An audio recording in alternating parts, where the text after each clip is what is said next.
তো দানের শীষ সবাই আমি বলছি দানের শীষে টিকে দিলে আপনারা মনে মনে বলছেন যে দানের শীষ কেন দেব, আগে তো আমরা আমলিক ছিলাম না, এখন আমরা আমলিক, দানের শীষে আমলিক মনে করবেন কেন? আমলিক আসার জন্য আমরা এটা একটা পথ। আমরা বিএনপি কে যদি চাই, বিএনপি দেখে 10 বছর বাদ হলে আমাদের নেত্রীকে আবার আনবে, জানেন এটা। কিন্তু ওদের হাতে যদি চলে যায়, পাকিস্তানে চলে যেতে হবে সবাইকে, মনে করবেন। এটাই আপনাদের আমার বক্তব্য শেষ করলাম। আমার বোনদেরকে বলছি, সকলে তো আমার মায়ের বোন বা জাল মা না শাশুড়ি আসছেন এখানে, সবাই আমলিক এখানে আমি জানি।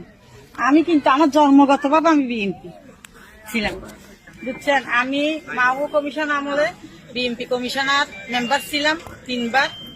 এখন দেশে আসছি ডক্টর করে, কিন্তু এখন আমি মা বোনকে বলছি, নিজের ইজ্জত যদি রক্ষা করতে চান আপনারা সবাই বিএনপি কে বলছি। বিএনপি বলে কেউ অবহেলা করবেন না কেন, এখন আমলিক নেই, এটাই বলছি। যেটা আমাদের মাতৃ জন্মের কথা, মা বোনরা বলছে যে আমলিককে ভোট দিও, বিএনপি কে দিও না। কিন্তু এখন আমরা বর্তমান আমরা আছি এখন বিএনপির হাতে, আমাদের আমলিক নাই।